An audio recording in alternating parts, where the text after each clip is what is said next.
नमस्कार दोस्तों, Jharkhand coaching classes की यूट्यूब चैनल में आप लोगों का स्वागत है।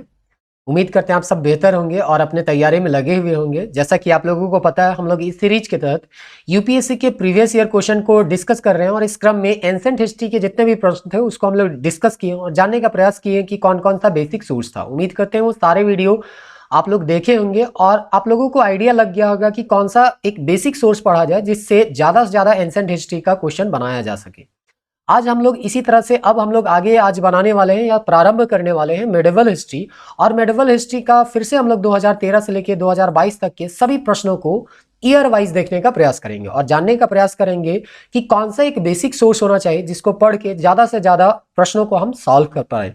क्योंकि यहाँ पे दिक्कत ये होता है कि यहाँ थोड़ा सिलेबस जो है वो बहुत ज़्यादा वास्ट है और नंबर ऑफ क्वेश्चन अगर आप देखिएगा यूपीएससी में भी तो बहुत कम आते हैं। देखिए, एंशियंट और मॉडर्न की तुलना में अगर 2013 में ही एग्जाम्पल लिया जाए तो आपका केवल एक प्रश्न आया है। 2014 में हम देखेंगे तो 4 प्रश्न आए हैं, उसी तरह से 2015 में भी 4 है, फिर 16 में भी 4 है। इस तरह से आपका यहाँ पे 4-5 क्वेश्चन में ही ये सिमट के रह जाता है और इसके लिए हम लोगों को बहुत लंबा जो चैप्टर है वो हम लोगों को पढ़ना पड़ता है। लेकिन कुछ सेलेक्टेड टॉपिक है जिसको अगर पढ़ लेते हैं तो ज़्यादा से ज़्यादा प्रश्नों को आप सॉल्व कर पाएंगे। और वो कौन कौन सा टॉपिक है उसको हम लोग प्रश्नों को बनाने के क्रम में ही जानने का प्रयास करेंगे। क्योंकि जो क्वेश्चन बैंक होता है वही आपको रास्ता दिखाता है और सोर्स भी बताएगा कि कहाँ से हम पढ़े कि सवाल को सॉल्व किया जा सके। तो ये यूपीएससी पीटी देने वाले विद्यार्थी के अलावा उन सभी प्रतियोगिता परीक्षा देने वाले विद्यार्थियों के लिए महत्वपूर्ण है जिनके एग्जाम में हिस्ट्री एक सब्जेक्ट के तौर पे सवाल पूछा जाता है। चाहे वो एसएससी हो, रेलवे हो या अदर लेवल का कोई भी आप स्टेट लेवल का कोई एग्जाम देते हैं तो उसमें भी हिस्ट्री तो रहता ही रहता है। अगर आप सामान्य प्रतियोगिता परीक्षा दे रहे हैं तो उन प्रतियोगिता परीक्षा में भी ये वीडियो जो है वो आपको फायदेमंद साबित होने वाला है। क्योंकि इस वीडियो में हम लोग एक तरह से पूरा मिडिवल हिस्ट्री का रिवीजन कर लेंगे और ये भी जानेंगे कि कैसे यूपीएससी किन किन सोर्स से क्वेश्चन पूछ रही है। और यही सब स्टेटमेंट रहता है, जैसे कि यूपीएससी में 3 स्टेटमेंट आपको दे दिया गया है। इसमें क्या करता है स्टेट पीसीएस वाला लोग, एक स्टेटमेंट यहां से निकाल लिया और इसी को एमसीक्यू बना दिया और इस तरह से वन लाइनर एमसीक्यू आपको देखने को मिलता है। एसएससी में भी देखने को मिलता है, रेलवे में भी देखने को मिलता है। तो इस तरह का जो प्रश्न है उसको आप सॉल्व कर पाइए और जान पाइए कि कौन कौन सा महत्वपूर्ण टॉपिक है यूपीएससी के पॉइंट ऑफ व्यू से भी और अदर एग्जाम के पॉइंट ऑफ व्यू से। तो उसके लिए आप लोगों को वीडियो को अंत तक देखना होगा। तो चलिए प्रारंभ करते हैं। आज 2013 का प्रश्न है मेडिवल हिस्ट्री का, जिसमें एक प्रश्न है जो कि सेट नंबर ए से लिया गया है। यहाँ पे क्वेश्चन नंबर 52 दिख रहा है। तो प्रारंभ करते हैं और देखते हैं कि यहाँ पे क्या पूछा गया है। तो यहाँ पूछा गया है भक्ति आंदोलन से संबंधित में। तो सबसे पहला एक टॉपिक जो आपको पढ़ना है वो है भक्ति आंदोलन। भक्ति आंदोलन से आप देखिएगा हर साल आपको कुछ ना कुछ एकाध सवाल देखने को मिल ही जाता है। ऐसा अपवाद ही रहा है कि एकाध साल में आपको किसी भी प्रश्न में भक्ति आंदोलन का एक भी क्वेश्चन देखने को नहीं मिला। तो आपका एक पहला चीज आपको जानने को मिला कि मिडिवल हिस्ट्री के लिए भक्ति आंदोलन पढ़ना बहुत जरूरी है। देखिए, इस अभी 2013 में पूछा है, दादू दयाल के बारे में 2014 में भी पूछेगा, फिर त्यागराज अभी 2013 में पूछा है, 2018 में पुनः इससे पूछा जाएगा। इसीलिए इसको पढ़ना बहुत जरूरी है। तो यहाँ सवाल क्या है देखते हैं। निम्नलिखित में भक्ति संतों पर विचार कीजिए। तो निम्नलिखित भक्ति संतों पर विचार करना है। कौन कौन है भक्ति संत? दादू दयाल, गुरु नानक, त्यागराज। इसके बारे में पूछा गया है इनमें से कौन उस समय उपदेश देता था या देते थे जब लोदी वंश का पतन हुआ और बाबर सत्तारूढ़ हुआ। तो देखिए, यहाँ आपको बताना है कि 1526 के समय, क्योंकि आपको पता है जो पानीपत का प्रथम युद्ध होता है ये तो बहुत फेमस युद्ध है, इसको तो कोई भी याद रख सकता है। अगर आप मेडिवल हिस्ट्री एक बार भी पढ़े हैं तो भी आपको ये डेट जो है वो याद होना चाहिए, क्योंकि बहुत ही एक तरह से कहिए निर्णायक युद्ध था। लोदी वंश का एक तरह से दिल्ली सल्तनत का समाप्ति था और मुगल वंश का यहाँ पे प्रारंभ हुआ था। पानीपत का प्रथम युद्ध 1526 में। तो यहाँ पूछा जा रहा है 1526 के समय कौन इन तीनों भक्ति संतों में से उपदेश दे रहे थे। तो देखिए, ये जानना थोड़ा सा मुश्किल है क्योंकि आपको तीनों का जन्म और मृत्यु को जानना होगा कि कब ये जन्म लिए और कब तक ये जीवित रहे थे। तो इस तरह से अगर ये क्वेश्चन को अगर आप जानते हैं तो देखिए, गुरु नानक तो बहुत फेमस है तो इसके बारे में आप लोगों ने पढ़ा भी होगा। लेकिन त्यागराज भी फेमस है और ये कैसे फेमस है उसको आपको बताते हैं, क्योंकि आप लोगों को बोला गया था प्राचीन भारत में भी कि सीसीआरटी का जो वेबसाइट है उसको आपको पढ़ना है, जो भी संगीत है, नृत्य है, उसके बारे में पढ़ना है। तो इसमें बताया गया है, अगर आप पढ़िएगा तो 1750 से लेकर 1850 के बीच का जो काल होता है वो विश्व के संदर्भ में अगर हम बात करें, विश्व में संगीत का स्वर्ण युग कहा जाता है। तो ऐसा काल जिसको स्वर्ण युग कहा जा रहा है, चाहे वो संगीत के लिए ही क्यों ना कहा जा रहा है, तो आपको ये आइडिया होना चाहिए कि कौन सा काल को विश्व का संगीत का स्वर्ण युग कहा जा रहा है। तो ये है 1750 से 1850 का काल।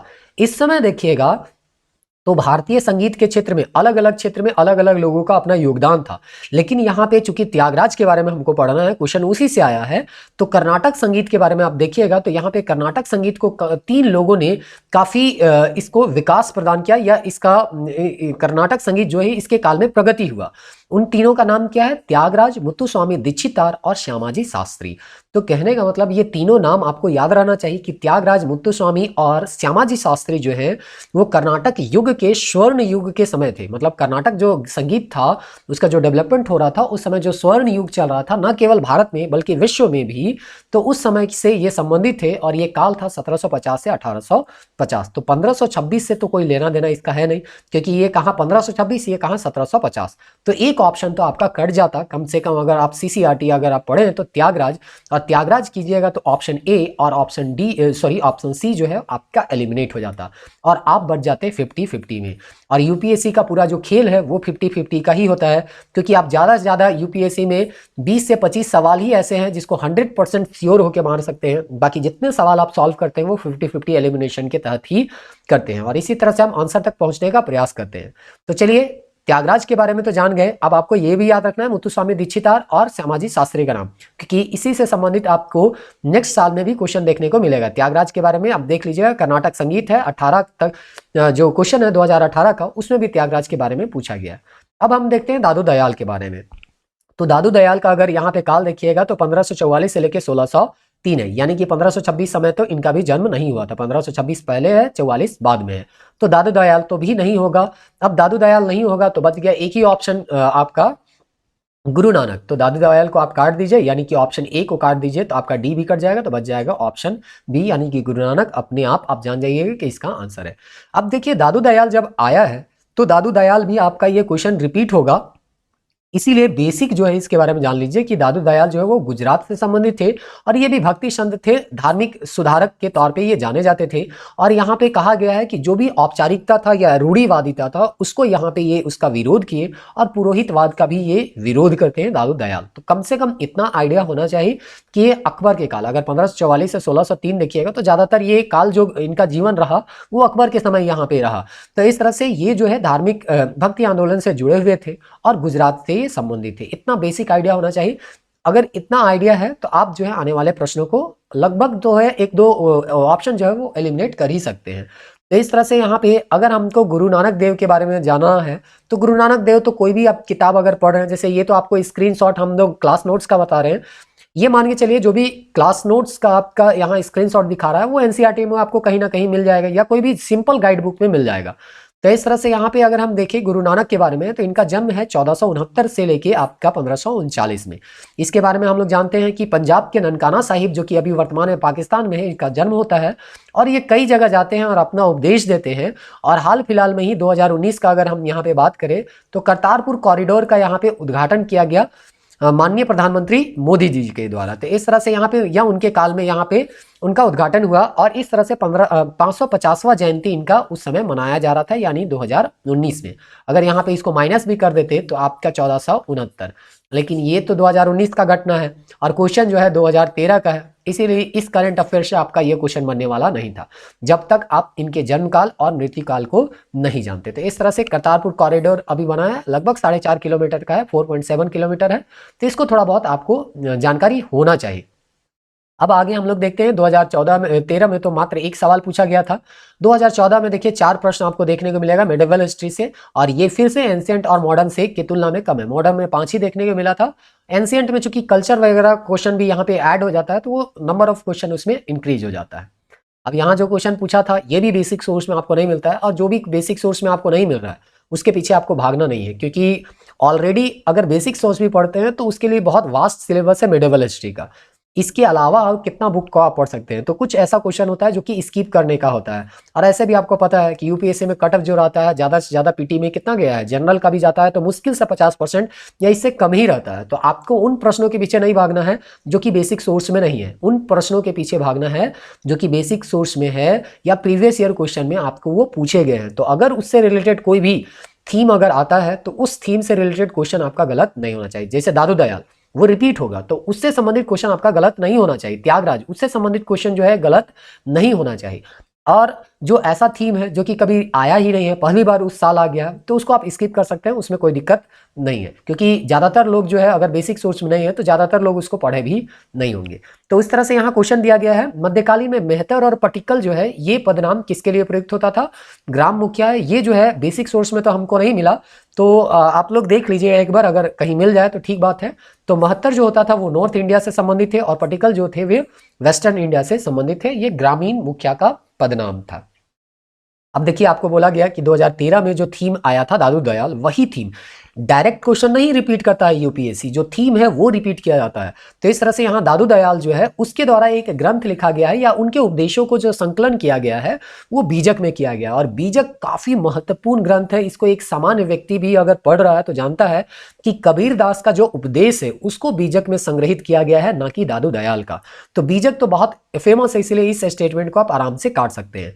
हाँ, दूसरा स्टेटमेंट जो है उसके लिए आपको भक्ति आंदोलन पढ़ना होगा, क्योंकि आपको शुरुआत वीडियो में ही बताया गया कि भक्ति आंदोलन को पढ़ना बहुत जरूरी है। अगर आप मिडिवल इंडिया का क्वेश्चन बनाना चाहते हैं तो भक्ति आंदोलन को आपको पढ़ना ही पढ़ना होगा, कोई भी चीज को आप उसको स्किप नहीं कर सकते हैं। हर एक भक्ति आंदोलन से संबंधित जितने भी भक्ति संत थे सबके बारे में आपको वहां पे पढ़ना पड़ेगा। अब यहाँ पे एक नाम दिया गया है पुष्टि मार्ग, और ये पुष्टि मार्ग जो है, ये जो दर्शन है या पुष्टि मार्ग का जो फिलोसफी है वो माधवाचार्य के द्वारा दिया गया। ये स्टेटमेंट भी गलत है। ये कहाँ मिलेगा? तो कोई भी बेसिक बुक में आपको मिल जाएगा। जैसे कि पुष्टि मार्ग जो यहाँ पे प्रतिपादन किया गया वो माधवाचार्य के द्वारा नहीं बल्कि वल्लभाचार्य के द्वारा किया गया। तो इनका जन्म जो है वो रायपुर डिस्ट्रिक्ट छत्तीसगढ़ में होता है 27 अप्रैल 1469। तो देखिए चूंकि यहाँ पे एक बार डेट पूछ चुका है इसलिए आपको याद होना चाहिए कि ये किसके समकालीन है, मुगल काल से संबंधित है या दिल्ली सल्तनत से संबंधित है। तो थोड़ा बहुत आइडिया होना चाहिए कि किसके काल से संबंधित है, क्योंकि यूपीएससी इस तरह के प्रश्न पूछ रही है। इन्होंने जो दर्शन दिया उसको हम लोग बोलते हैं शुद्ध द्वैतवाद का दर्शन होता है, और ये कृष्ण के काफी बड़े उपासक रहे थे और इनके द्वारा भक्ति साधना पर विशेष बल दिया गया। और साथ ही साथ पुष्टि मार्ग का यहाँ पे स्थापना वल्लभाचार्य के द्वारा ही किया गया। तो इस तरह से वल्लभाचार्य के बारे में आपको जानना है कि वल्लभाचार्य जो है वो पुष्टि मार्ग के प्रतिपादक थे, ना कि माधवाचार्य। और बीजक तो कबीरदास के बारे में या कबीरदास का उपदेश जो है वहां पे था। कबीरदास के बारे में थोड़ा बहुत आप लोग तो जानते ही होंगे कि ब्रह्मणी के गर्भ से उनका जन्म हुआ था वाराणसी में। एक जुलाहा दंपति जो है उनको पालते पोसते हैं और उनका नाम कबीर रखा जाता है। अरबी भाषा में कबीर का मतलब होता है महान। और ये जो है मूर्ति पूजा हो गया, मस्जिद मंदिर मस्जिद और तीर्थ व्रत का ये लोग क्या करते थे, ये जो है वो त्याज मानते थे, यानी इसको ये अस्वीकार करते थे, इसको मानते नहीं थे। मूर्ति पूजा से अच्छा ये कहते थे कि हम पहाड़ को पूज लेंगे ताकि वहां से जो हम लोगों को चकिया मिलता है उससे हम धान पीस के खा सकते हैं। तो ये था, मूर्ति पूजा का विरोध वगैरह कर रहे थे। तो इनसे संबंधित यहाँ पे आपको मिल भी जाएगा, कहीं ना कहीं आपको मिल जाएगा कि इनके दोहों को बीजक नामक एक ग्रंथ है उसमें यहाँ पे संकलन किया है, जो कि वर्तमान समय में भी आप यूट्यूब में भी देखते हैं तो कबीर के दोहे सुनने को आपको मिल जाते हैं। भक्ति काल में और भी जैसे कि आपको वहां पे माधवाचार्य दिया है तो माधवाचार्य के बारे में आप देख लीजिए, निम्बकाचार्य के बारे में देख लीजिए। इसी तरह से आप पढ़िएगा तब समझ में आएगा। माधवाचार्य जो है वो द्वैतवाद का सिद्धांत दिए थे, रामानुजाचार्य है वो विशिष्टता द्वैत का दिए थे, शंकराचार्य विशुद्ध अद्वैतवाद का यहाँ पे दर्शन देते हैं। तो इस तरह का दर्शन वगैरह भी आपको याद रखना है, क्योंकि इसी के इर्द गिर्द जो है वो सवाल आपको देखने को मिलेगा। अब 2014 का अगला प्रश्न हम देखते हैं फतेहपुर सिकरी से, जो कि अकबर के द्वारा ये बसाया गया शहर था फतेहपुर सिकरी। इस शहर में एक भवन बनता है जिसका नाम था इबादत खाना। इबादत जो है वो धर्म से संबंधित होता है, लेकिन चारों ऑप्शन देखिएगा तो धर्म से ही है, इसीलिए एलिमिनेट नहीं कर सकते हैं। आपको जानना होगा कि ये इबादत खाना क्या था। तो अकबर के काल में अगर आप पढ़े होंगे तो सबसे पहले आप देखिए, हम लोग अभी कहें कि भक्ति आंदोलन आपको पढ़ना है, दूसरा आपको क्या पढ़ना है मुगल काल में। तो इस क्वेश्चन के पॉइंट ऑफ व्यू से हम कह सकते हैं कि दिल्ली सल्तनत हो या मुगल काल हो, उसका प्रशासनिक और सांस्कृतिक और धार्मिक इतिहास को पढ़ना है, ना कि राजनीतिक इतिहास को। क्योंकि महत्तर पटिकल ये भी क्या दिया है, प्रशासन से है, ग्राम मुखिया है। तो इस तरह से यहाँ पे आपको यहाँ पे याद रखना है कि मुगल काल और दिल्ली सल्तनत पढ़ना है तो इनके बारे में, इनका प्रशासन आप पढ़िए, इसका धार्मिक नीति क्या था, मुगलों का धार्मिक नीति क्या था, दिल्ली सल्तनत का धार्मिक नीति क्या था, आर्थिक नीति क्या था, ये सब पढ़िएगा, क्योंकि सामाजिक, आर्थिक और धार्मिक नीति से ही यहाँ पे सवाल पूछे जा रहे हैं, ना कि लड़ाई झगड़ा से यहाँ पे ज्यादा सवाल आपको देखने को मिल रहा है। तो यहाँ पे देखते हैं इबादत खाना के बारे में। इबादत खाना का स्थापना फतेहपुर सीकरी में 1575 में हुआ था, और ये जो है ये एक तरह से डिबेट का एक घर था, या जहां पे हम लोग कह सकते हैं जहां पे सभी धर्मों के लोग जुड़ते थे, चाहे वो सूफी हो, सिया हो, ब्राह्मण हो, जैन हो, ईसाई हो, यहूदी हो या पारसी हो, सभी धर्म के लोग यहाँ पे आते थे, धर्म गुरु यहाँ पे आते थे, और धर्म गुरुओं के बीच यहाँ पे बहस करवाया जाता था कि अगर आपका धर्म श्रेष्ठ है तो आप बताइए कि क्यों श्रेष्ठ है, क्या खास है आपके धर्म में। और इस तरह से जब यहाँ पे इस तरह का डिबेट हुआ, तब यहाँ पे वाद विवाद हुआ, तो इससे अकबर को एक नया दिशा मिला, और उनको ये पता चलता है कि सभी धर्मों का जो मूल तत्व है वो एक ही है। कहते हैं ना कि धर्म अनेक हैं लेकिन रास्ते अनेक हैं, लेकिन जो मंजिल है वो एक ही है। तो इस तरह से धर्म अनेक हैं, हमको जाना है जो ईश्वर है, सभी धर्मों का सार जो है वो एक ही है, और ये चीज जो है वो इबादत खाना में पता चलता है। तो यहाँ पे ऑप्शन सी सही होगा, वह भवन जिसमें विभिन्न धर्मों के विद्वान जो है अकबर के साथ चर्चा करते थे। तो इस तरह से हम लोग ये प्रश्न देखें तो याद रखना है कि भक्ति आंदोलन, भक्ति के बाद दिल्ली सल्तनत और मुगल काल का जो धार्मिक, प्रशासनिक और आपका आर्थिक इतिहास है उसको आपको पढ़ना है। अब उसके बाद यहाँ पे देखते हैं पंचायतन के बारे में पूछा गया है कि भारत के सांस्कृतिक इतिहास के संदर्भ में पंचायतन शब्द किससे निर्दिष्ट होता है। तो देखिए ये डिट्टो तो आपका डायरेक्ट एनसीईआरटी में नहीं मिलेगा, लेकिन भवन निर्माण शैली का के अंतर्गत हम लोग पढ़ते हैं मंदिर निर्माण शैली। तो ये मंदिर निर्माण शैली के बारे में पढ़िएगा तो वहां पे पंचायतन जो है उसका उल्लेख कहीं कहीं देखने को मिलता है। पंचायतन शैली से ही बहुत सारे मंदिर जो है नागर शैली के मंदिर आपको देखने को मिल जाएंगे उत्तर भारत में, जो कि अगर आप देखिएगा तो कंदरिया महादेव का टेम्पल जो है वो खजुराहो में मिल जाएगा, भीमेश्वर जो है वो भुवनेश्वर में मिल जाएगा, जगदीश टेम्पल जो है उदयपुर में मिल जाएगा, लक्ष्मण टेम्पल जो है खजुराहो में मिल जाएगा, उसी तरह से लिंगराज जो है वो भुवनेश्वर में आपको मिल जाएगा। तो ये जो है पंचायतन शैली से है। तो पंचायतन एक तरह का लेआउट होता था, यानी कि जैसे आज घर बनता है तो उसका लेआउट होता है ना कि कहाँ पे पिलर रखना है, तो इस तरह से यहाँ पे 5 भवन होते थे। पंचायतन शब्द ही बना है संस्कृत सबसे पंच और आयतन। 5 का मतलब होता है 5 भवन, और आयतन मतलब होता है कि उन भवनों से यानी कंटेनिंग, जैसे कि हम लोग किसी चीज का आयतन निकालते हैं ना जिससे वो घिरा हुआ है, तो उसको आयतन हम कहते थे। तो यहाँ एक होता था मुख्य मंदिर, और बाकी जो होता था सब्सिडरी यानी कि सहायक मंदिर होते थे, जो कि नॉर्थ ईस्ट, साउथ वेस्ट और नॉर्थ वेस्ट में मौजूद होते थे, जो कि इस तरह का लेआउट आप यहाँ पे देख सकते हैं। तो इस तरह से पंचायतन क्या है, तो मंदिर निर्माण शैली है। अगर ये क्वेश्चन रिपीट होता है तो ये आपको गलत नहीं करना है। तो इस तरह से 2014 का प्रश्न देखें। आज चूंकि हम लोगों का मिडिवल में बहुत ज्यादा प्रश्न देखने को नहीं मिलता है, इसलिए प्रयास करेंगे कि 2017 तक के प्रश्नों को यहाँ पे सॉल्व कर लें। आने वाले 2-3 वीडियो में हम लोग पूरा मिडिवल हिस्ट्री समाप्त कर देंगे, ताकि जल्दी जल्दी हिस्ट्री का क्वेश्चन समाप्त हो जाएगा। तो फिर हम लोग नेक्स्ट जो भी सब्जेक्ट है उसकी ओर आगे बढ़ेंगे, जैसे ज्योग्राफी हो गया, पॉलिटी हो गया, इन्वायरमेंट हो गया, साइंस हो गया, इकोनॉमिक्स हो गया, इनके क्वेश्चनों को हम लोग डिस्कस करने का प्रयास करेंगे। तो चलिए 2015 में फिर से 4 क्वेश्चन है, और यहाँ पे देखते हैं कि 4 क्वेश्चन में कौन कौन सा क्वेश्चन है। देखिए यहाँ फिर से सामंत व्यवस्था यानी प्रशासन से संबंधित यहाँ पे दिया गया है कि प्राचीन काल से मध्य काल की ओर जो ट्रांजिशन हो रहा था उस समय हमको सामंती व्यवस्था देखने को मिलता है, तो उसका क्या विशेषता है उसी को यहाँ पे पूछा गया है। तो क्वेश्चन पढ़ देते हैं। क्वेश्चन में कहा गया है भारतीय इतिहास के संदर्भ में निम्नलिखित में कौन सा सामंती व्यवस्था का अनिवार्य तत्व है, यानी अगर सामंती व्यवस्था है तो वो तत्व उसमें मौजूद होगा ही होगा। तो अनिवार्य तत्व में हम देख लेते हैं। पहला ऑप्शन क्या है, अत्यंत सशक्त केंद्रीय राजनीति। अगर थोड़ा भी आप सामंत व्यवस्था के बारे में जानते हैं तो सामंत व्यवस्था होता क्या है कि कोई एक बड़ा राजा था, वो कमजोर हो जाता है, या अगर कमजोर नहीं भी होता है तो वो क्या करते हैं, वो कई जमीन को दान दे देते हैं, और इस तरह से उस जमीन का जो प्रशासन है वो जिसको दान दिया गया है वही उसका प्रशासन को देख रेख करते थे। जैसे ये जो है इस ए व्यक्ति को मिला, यहाँ बी व्यक्ति को मिला, यहाँ सी व्यक्ति को मिला, और यहाँ पे डी व्यक्ति को यहाँ पे मिला। तो यहाँ ABCD जो है वो अपने क्षेत्र में सारा प्रशासन का जो देख रेख करते थे वो खुद करते थे। जैसे ये केंद्रीय सत्ता कमजोर हो जाता था ये अपने आप को स्वतंत्र कर लेते थे, और इस तरह से उद्भव हुआ सामंती व्यवस्था। तो यहाँ केंद्रीय शक्ति जो है वो मजबूत नहीं होता है, बल्कि यहाँ पे ये कमजोर हो जाता है। इसलिए एक स्टेटमेंट को आप काट दीजिए, और पहला स्टेटमेंट आप काटिएगा तो ऑप्शन ए और ऑप्शन डी कट गया, फिर आप बच गए 50-50 में।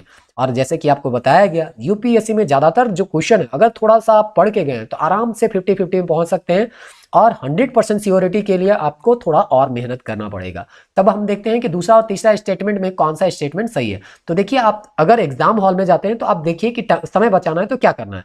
तो बी में ऑप्शन है 2 और 3, सी में ऑप्शन है 3, यानी यहां आपको तय करना है कि ऑप्शन जो 2 है वो सही है कि नहीं, क्योंकि 3 तो दोनों में है तो 3 तो सही होगा ही होगा। तो आपको जो भी दिमाग लगाना है वो ऑप्शन 2 में लगाना है, 3 में लगाना नहीं है। नहीं तो इस तरह से ही क्या होता है, थोड़ा थोड़ा करके हम समय बचाते हैं। तो चलिए ऑप्शन 2 में अगर हम देखते हैं तो बोलता है भूमि के नियंत्रण का स्वामित्व पर आधारित प्रशासनिक संरचना का उदय हुआ। अभी जैसे कि बताया गया, जो भूमि दान दिया गया वहां का प्रशासन सारा काम करता था, कौन, जो व्यक्ति को दान दिया गया वो ही। तो यहाँ पे भूमि का नियंत्रण और स्वामित्व पर आधारित प्रशासनिक संरचना का उदय हुआ। तो यही बात सही है कि एक भूमि दिया गया, उसका स्वामित्व वहां पे उसको मिल गया, और जो प्रशासनिक संरचना था या प्रशासन जो था वो खुद वही व्यक्ति देखता था जिसको वो भूमि दान में मिला है। तो इसलिए ये स्टेटमेंट सही होगा, और जब ये स्टेटमेंट सही हो जाएगा तो आपका आंसर जो है आराम से बी आपको मिल जाएगा। आगे दिया है तीसरा भी सही समझ ही लेते हैं, क्योंकि ये तो हम लोग एग्जाम का बात कहें कि आपको तीसरा नहीं देखना है, लेकिन जब क्वेश्चन बैंक देख रहे हैं तो हर एक स्टेटमेंट को आपको देखना है, क्योंकि हो सकता है कोई एक स्टेटमेंट जो है नेक्स्ट एग्जाम में आपको रिपीटेड मिल जाए। तो सामंत तथा उसके अधिपति जो है उसके बीच का है स्वामी और दास का संबंध होता था, मतलब सामंत होते थे और उसके अधिपति यानी कि उसके अधीन जो काम होते थे वो स्वामी और दास है। तो ये हम लोग मान के चल सकते हैं कि ये जो है वो सही है। अब देखिएगा इसका बेसिक सोर्स कहाँ है, तो एनसीईआरटी जो है वो पेज नंबर यहाँ पे 31 आप देखिएगा ओल्ड एनसीईआरटी में, तो आपको वहाँ पे दिखाया गया है कि कैसे सामाजिक संकट उत्पन्न होता है, और वहाँ पे भूमि दान का प्रक्रिया जो है गुप्त काल जैसे समाप्त होता है बहुत ज्यादा बढ़ जाता है। ब्राह्मणों को यहाँ पे दान दिया जा रहा था, धार्मिक रीति रिवाज के तहत बहुत सारा यहाँ पे दान दे रहा था, पुण्य कमाने के लिए लोग दान दे रहे थे, या कभी कभी इनकम का स्रोत यहाँ पे घट गया था तो बोला जा रहा था कि ये जमीन ले लो, यहाँ से जो टैक्स आएगा ये टैक्स तुम ले लेना। धीरे धीरे यहाँ का प्रशासन वही ए व्यक्ति जिसको दिया गया वही उसका प्रशासन को देख लेता था। तो इस तरह से यहाँ सामाजिक व्यवस्था या सामाजिक संकट आता है, लोग भूमि का दान करते हैं, भूमि के नए नए स्वामी आते हैं, और इस तरह से सामंत व्यवस्था का उद्भव होता है। एनसीईआरटी में ये बेसिक आपको मिल जाएगा, जो कि हम लोग यहाँ पे गाइड में भी जो क्लास नोट्स बनाते हैं उसमें भी यहाँ इंक्लूड कर दिया गया है। तो चलिए यहाँ पे अगला क्वेश्चन देखते हैं। ये क्वेश्चन भी जो है टफ की श्रेणी में आया है, यानी कि अगर आप बेसिक सोर्स पढ़ रहे हैं तो बेसिक सोर्स में इसका आंसर पढ़ के नहीं निकाल सकते। तो यहाँ पे कुछ क्षेत्र है या जनजातीय क्षेत्र है उसके बारे में दिया है, चंपक दिया है, दुर्गढ़ दिया है और कुलुत दिया है। चंपक यहाँ पे बोल रहा है मध्य भारत से संबंधित है, कुलुत जो है मालाबार से संबंधित है, और दुर्गढ़ जो है जम्मू कश्मीर, जिसमें एक ही यहाँ पे सही स्टेटमेंट है दुर्गढ़ जो कि जम्मू कश्मीर है, ये दोनों जो है हिमाचल प्रदेश से संबंधित है। अब देखिए ये चीज आपको कहाँ मिलेगा, तो बेसिक सोर्स में मिलने वाला नहीं है, क्योंकि यहाँ पे आप गूगल कीजिएगा क्वेश्चन आने के बाद, है ना, तब आपको इसके बारे में पता चलता है, क्योंकि जनरल बुक में ये सब मिलता नहीं है। तो इसके पीछे आपको भागना भी नहीं है। इस तरह के अगर प्रश्न आते हैं तो अगर आप इसको गेस करके बना सकते हैं, क्योंकि यहाँ 50-50 भी हम नहीं पा रहे हैं, मतलब तीनों में से किसी को पता नहीं है तो 50-50 भी नहीं हो रहा है, और इस तरह में रिस्क लेना नहीं चाहिए। अगर आप नई आइडिया लग रहा है तो इसको छोड़ सकते हैं। तो देखिए यहाँ बताया 9वीं शताब्दी के आसपास कई पहाड़ी राज्यों का उदय हुआ, और उनमें से कुछ ऐसे हैं जो कि हाल के वर्षों तक अपनी पहचान बनाया, और उसमें कुछ एग्जाम्पल दिया है।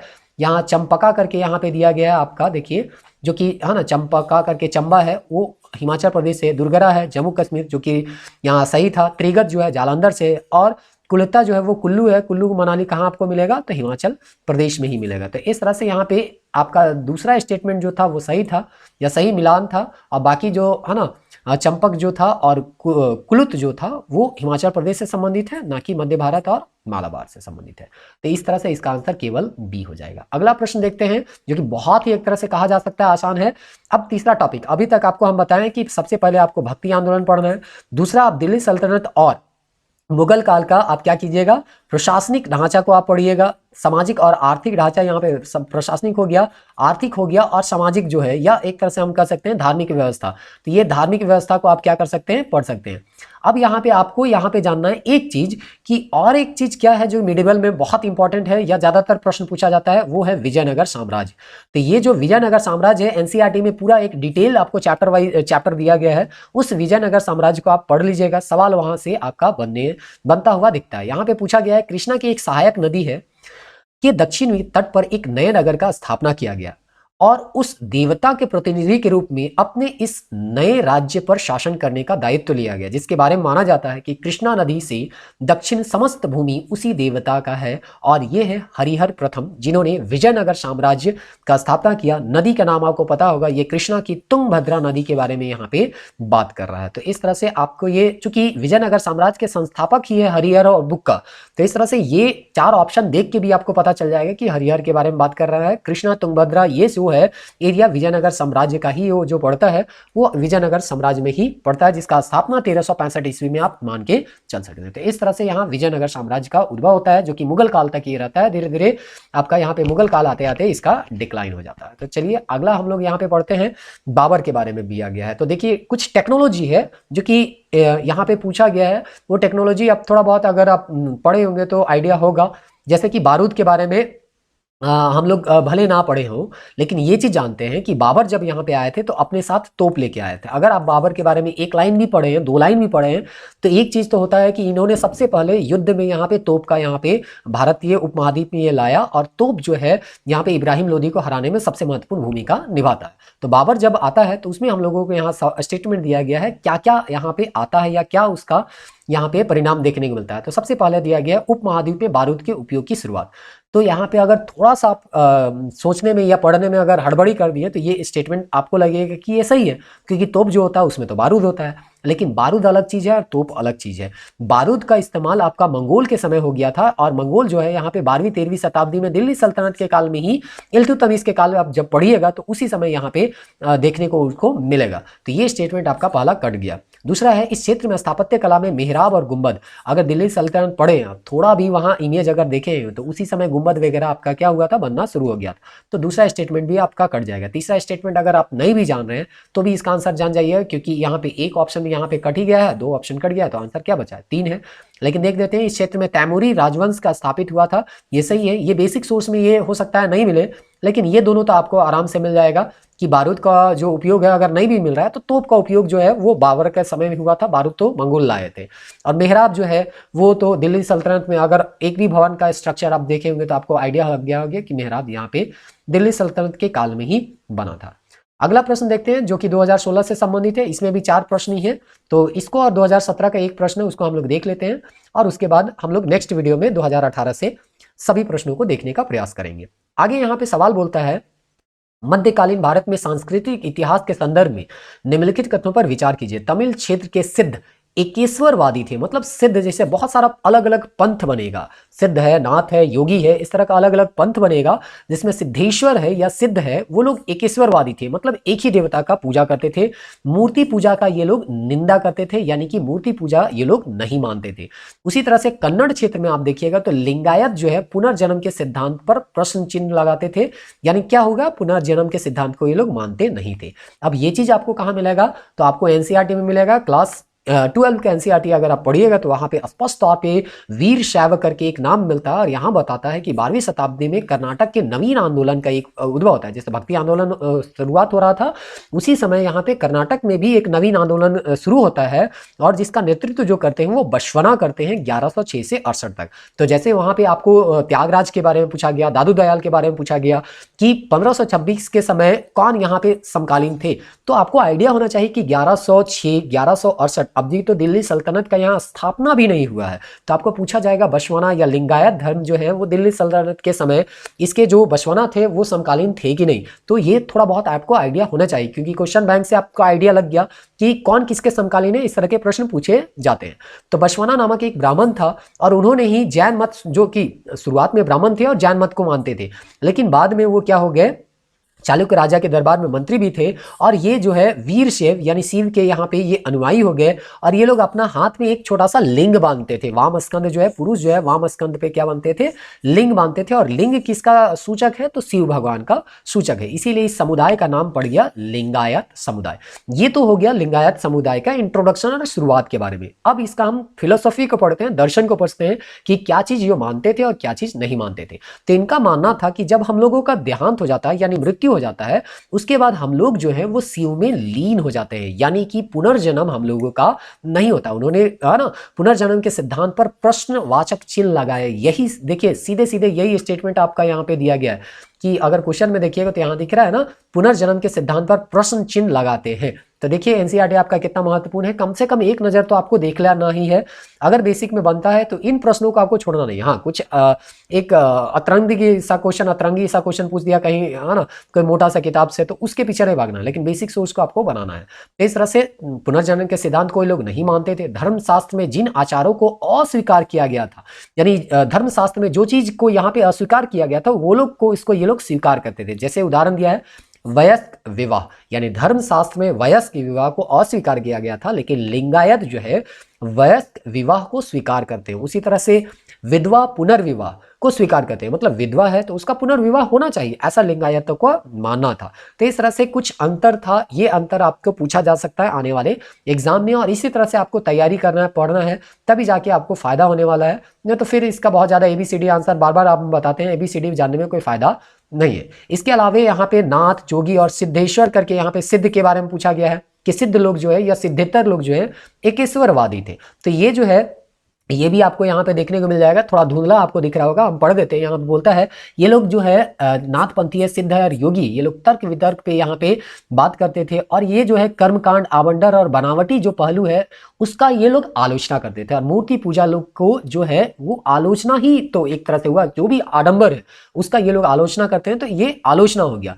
दूसरा चीज इनका मानना था निराकार परम सत्य और चिंतन मनन है। निराकार मतलब जिसका कोई आकार ना हो, और जब किसी का आकार नहीं होता है तो हम मूर्ति में आकार ही देते हैं ना। तो इस तरह से जब ये लोग ईश्वर को निराकार मानते हैं तो मूर्ति पूजा का ये कैसे कर सकते हैं। तो इसीलिए ये जो है मूर्ति पूजा का क्या करते थे, विरोध करते थे, चाहे नाथपंथी हो, चाहे सिद्धेतर हो, चाहे योगी हो, क्योंकि ये भगवान से एक तरह से भगवान से जुड़ने के लिए ये लोग योग प्राणायाम के सहायता लेते थे। इसीलिए इस पंथ को यहाँ पे योगी के नाम से भी जानता था। और इस तरह से योगी पंथ जो है योग प्राणायाम जो है उसके माध्यम से, जैसे अभी हम लोग कहते हैं ना कि मेडिटेशन कर रहे हैं, ध्यान कर रहे हैं, और ध्यान के माध्यम से ही यहाँ पे प्राणायाम के माध्यम से ही, योगासन के माध्यम से ही ईश्वर से जुड़ा जा सकता है। ये चीज भी आपको क्लास 12 में ही मिल जाएगा, तो इस चीज को भी आप वहां पे देख सकते हैं। तो देखिए आपको बेसिक चीज आपको पता होना चाहिए, बाकी जो है अगर इधर उधर से क्वेश्चन पूछ रहा है तो उसके पीछे आपको परेशानी होगा। और गट्टा जो है इसके बारे में पूछा गया है, जो कि सिंचाई के लिए यहाँ पे शुरुआत होता है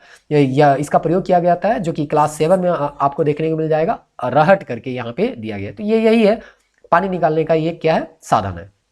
तो देखिए आर्थिक कारण हो गया ना, ये सिंचाई उचाई में किस तरह का सिंचाई का टेक्नोलॉजी था, वो चीज आपको यहाँ पे जो कि 7 क्लास में दिया है, तो आपको ये भी पढ़ लेना चाहिए था।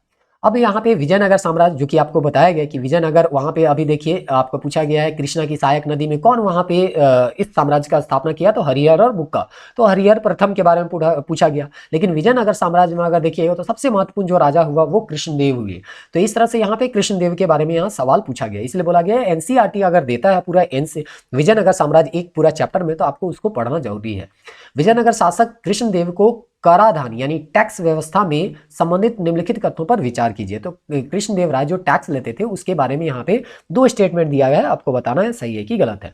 भूमि की गुणवत्ता के आधार पर भू राजस्व, तो कोई भी राजा होता है वो तो यही चाहेगा ना कि बंजर भूमि से हम टैक्स ना ले और जहां से ज्यादा उपजाऊ होता है वहां पे टैक्स हम ले। तो ये जो है अगर आप नहीं भी पढ़े तो थोड़ा कॉमन सेंस से ये सवाल का जवाब आप बना सकते हैं या इसको मान सकते हैं। दूसरा है कारखानों के निजी स्वामित्व से एक औद्योगिक कर लेते थे।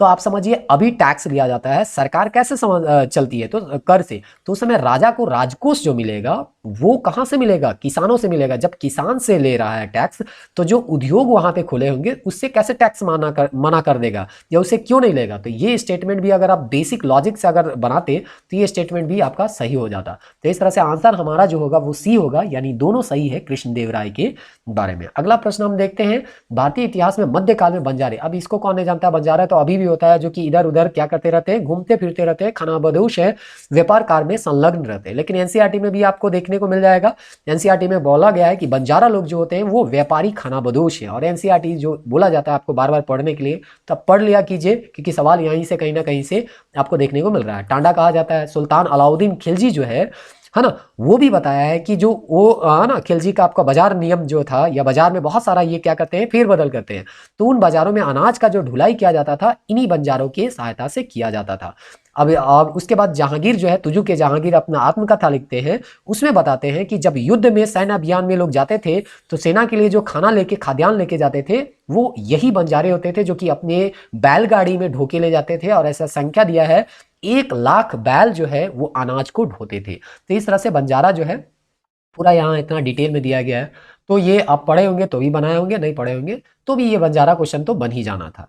अब 2017 का मात्र एक प्रश्न है तो उसको भी हम लोग यहाँ पे देख लेते हैं। कौन सा प्रश्न है, थोड़ा सा ये डिफिकल्ट है क्योंकि बेसिक सोर्स में नहीं मिलता है। काकतीय राजवंश के बारे में दिया गया है कि कौन सा समुद्री पतन है, तो आर्थिक से है, तो इसीलिए बोला गया कोई भी साम्राज्य के बारे में पढ़ रहे हैं तो सामाजिक के बारे में पढ़िए, समाज का क्या स्थिति था, फिर आर्थिक है और प्रशासन, ये 2-3 चीज के बारे में अगर आप पढ़ते हैं तो आपको ज्यादा चांस है कि सवाल इससे पूछा जाएगा। राजनीतिक इतिहास से कोई लेना देना यूपीएससी को ज्यादातर नहीं रहता है। तो इसका सही आंसर जो है वो मुट्टुपल्ली है। ये बेसिक सोर्स में आपको नहीं मिलेगा, लेकिन हाँ काकतीय राजवंश के बारे में अगर आप जानेंगे तो काकतीय राजवंश जो है यहाँ पे कहा जाता है इनका सबसे महत्वपूर्ण राजा में एक गणपति थे जो खुद को स्वतंत्र करते हैं। और गणपति के बाद यहाँ पे अगर देखा जाए तो यहाँ पे उनकी एक पुत्री हुई जिसका नाम था रुद्रमा देवी। और आपको एक पिक्चर भी देखने को मिला होगा जिसमें रुद्रमा देवी के नाम से एक पिक्चर भी बना है। उसमें दिखाया जाता है कि कैसे जो है महिला वो होती है, रुद्रमा होती है, लेकिन उसको पुरुष के वेश में बहुत दिन तक शासन करवाया जाता है क्योंकि वहां पे महिला का शासन स्वीकार करे ऐसा लोग मानते या स्वीकार नहीं कर सकते थे, जैसे दिल्ली सल्तनत में किया जा रहा था। तो उसी तरह से यहाँ पे आप देखिए कि दक्षिण भारत में आपको काकतीय राजवंश था, उसमें रुद्रमा देवी थी, एक महिला थी जो कि वहां पे शासन कर रही थी पुरुष का वेश धारण करके। यहीं आए थे मार्को पोलो और जो कि वेनिस से आए थे, और यहाँ पे रुद्रमा देवी के बारे में वो जो है यहाँ पे बताते हैं। यहीं आपका वारंगल अगर कहिएगा, यहीं से कोहिनूर नामक हीरा जो है उसका भी यहाँ से संबंध हम लोग जोड़ सकते हैं। तो इस तरह से आपका वहाँ पे 2018 तक का, सॉरी 17 तक का हम लोग प्रश्न देख लिए। अगला वीडियो में हम लोग 2018 के प्रश्नों को देखेंगे जो कि 2018, 19, 20 जितना हो सकता है। अगर एक वीडियो में होगा तो एक वीडियो में समाप्त करेंगे, और नहीं तो 2 वीडियो में उसको समाप्त कर दिया जाएगा। मतलब 1 से 2 वीडियो में आपका मेडिवल हिस्ट्री समाप्त हो जाएगा, फिर हम लोग मॉडर्न हिस्ट्री यहाँ पे प्रारंभ करने वाले हैं। तो उम्मीद करते हैं ये वीडियो जो है आप लोगों के लिए बेहतर साबित हो रहा होगा। मिलते हैं नेक्स्ट वीडियो में, तब तक के लिए जय हिंद।